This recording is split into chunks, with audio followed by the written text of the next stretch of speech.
भारत के NSA Ajit Doval China पहुंचे हैं। लेकिन अजीत डोवाल की एजेंडे पर क्या है जब वो चाइना पहुंचे? किस मुद्दे पर हो सकती है बात? एनएसए का बीजिंग का यह दौरा अहम क्यों है? देखिए, राष्ट्रीय सुरक्षा सलाहकार एनएसए अजीत डोभाल और उनके चीनी समकक्ष वांग यी ने मंगलवार को बीजिंग में सीमा मुद्दे पर विशेष प्रतिनिधि स्तर की बातचीत की है। और इस मुलाकात के बाद भारतीय दूतावास ने कहा है कि उन्होंने दोनों देशों के बीच में सीमा निर्धारण पर तेजी के साथ साथ सीमा पार चल रहे सहयोग पर चल रहे काम को जारी रखने के तरीकों पर चर्चा की है। लेकिन बात सिर्फ इतनी नहीं होगी। जब अजीत डोभाल खुद किसी देश पहुंचे तो जाहिर है मुद्दे और भी होंगे। बातचीत के और भी कई मसले होंगे जो टेबल पर रखे जाएंगे। देखिए, ये वार्ता ऐसे समय में हो रही है जब दोनों देशों के बीच में सीमा और अरुणाचल प्रदेश को लेकर मतभेद प्रमुख मुद्दे बने हुए हैं।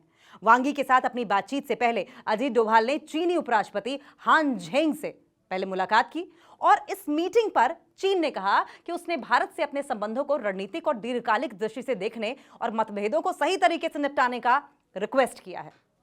चाइना ने हिंदुस्तान से रिक्वेस्ट किया है। वहीं भारत ने कहा कि इस दौरान दोनों के बीच बॉर्डर रीजन में, सीमा क्षेत्रों में शांति, पीस, स्टेबिलिटी, स्थिरता बनाए रखने और द्विपक्षीय संबंधों को यानी कि बायलैटरल रिलेशंस को बेहतर बनाने के उपायों पर, सॉल्यूशंस पर चर्चा की गई। डोभाल और चीन के उपराष्ट्रपति के बीच में बातचीत भी हुई। भारतीय दूतावास ने सोशल मीडिया प्लेटफॉर्म एक्स पर एक पोस्ट डाला था। उस पर बताया कि डोभाल और चाइना के उपराष्ट्रपति हान झेंग के बीच हुई बातचीत में सीमा क्षेत्रों में शांति और स्थिरता मजबूत करने और दोनों देशों के नेताओं के बीच बनी सहमति के अनुरूप इकोनॉमिक तरीके से आर्थिक, राजनीतिक और मल्टीलेटरल बहुपक्षीय क्षेत्रों में द्विपक्षीय संबंधों को बेहतर बनाने के उपायों पर चर्चा की गई। लेकिन सवाल वही कि अगर अजीत डोभाल खुद चाइना पहुंचे हैं तो बात सिर्फ मुलाकातों या द्विपक्षीय वार्ता तक नहीं सीमित होगी। अजीत डोभाल और वांग यी दोनों ही एलएसी विवाद को सुलझाने के लिए विशेष प्रतिनिधि हैं और यह प्रक्रिया 2003 में 3488 किलोमीटर लंबी भारत चीन सीमा के जटिल मुद्दे को पूरी तरीके से सुलझाने के लिए शुरू की गई थी। हालांकि सीमा विवाद को सुलझाने में इसे सफलता नहीं मिली, लेकिन दोनों तरफ के अधिकारी इस व्यवस्थित प्रक्रिया को अलग अलग मोर्चों पर दोनों देशों के बीच बार बार होने वाले तनाव को दूर करने के लिए एक उपयोगी साधन मानते हैं। भारत चीन सीमा पर तनाव घटाने के लिए राष्ट्रीय सुरक्षा सलाहकार एनएसए अजीत डोभाल बीजिंग रवाना हो चुके हैं। वे मंगलवार को चीनी विदेश मंत्री वांग यी के साथ 25वें दौर की स्पेशल रिप्रेजेंटेटिव वार्ता में हिस्सा लेंगे और इस हाई लेवल मीटिंग का मुख्य फोकस वास्तविक नियंत्रण रेखा यानी कि एलएसी पर स्थिरता बहाल करने और दोनों देशों के बीच लंबे समय से जारी सीमा विवाद का शांतिपूर्ण हल निकालने पर रहेगा। और ये बातचीत कूटनीतिक लिहाज से बेहद अहम मानी जा रही है क्योंकि जल्द ही चीनी राष्ट्रपति शी जिनपिंग ब्रिक्स शिखर सम्मेलन में हिस्सा लेके भारत आने वाले हैं।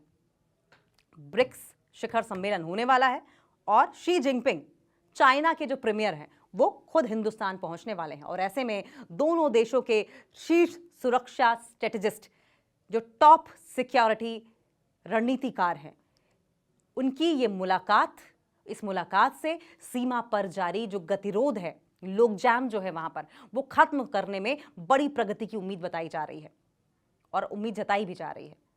सूत्रों ने न्यूज़ 18 को बताया कि दोनों ही रिप्रेजेंटेटिव्स ने दोनों ही प्रतिनिधियों के एलएसी पर मौजूदा जमीनी हालात का विस्तृत आकलन करने की उम्मीद है और यह घटनाक्रम अरुणाचल प्रदेश के ऊपरी सुबनसिरी इलाके में चीनी सेना के आक्रामक रवैये की हालिया खबरों के बीच सामने आया है। लेकिन सवाल यह कि एजेंडे में क्या है?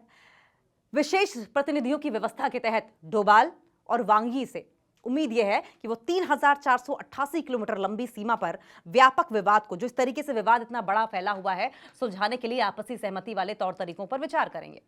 अरुणाचल प्रदेश में हाल ही में चीनी गतिविधियों की खबरों के बीच बातचीत में शांति बनाए रखने और नए तनाव से बचने पर जोर दिया जाएगा। दोनों पक्ष अक्टूबर 2024 में हुए डिसएंगेजमेंट, सेना पीछे हटाने के समझौतों और उसके बाद सैन्य टकराव कम करने की दिशा में उठाए गए कदमों की समीक्षा भी करेंगे। प्रतिनिधि पेट्रोलिंग के अधिकारों को बहाल करने और 2020 में गलवान घाटी संकट के बाद शुरू हुई धीरे धीरे सामान्य स्थिति बहाल करने की प्रक्रिया को मजबूत करने पर चर्चा करेंगे। WMCC फ्रेमवर्क के तहत बने उस एक्सपर्ट ग्रुप पर भी चर्चा होगी जिसे सही सेक्टर्स में सीमा तय करने की दिशा में शुरुआती कदम उठाने का काम सौंपा गया है।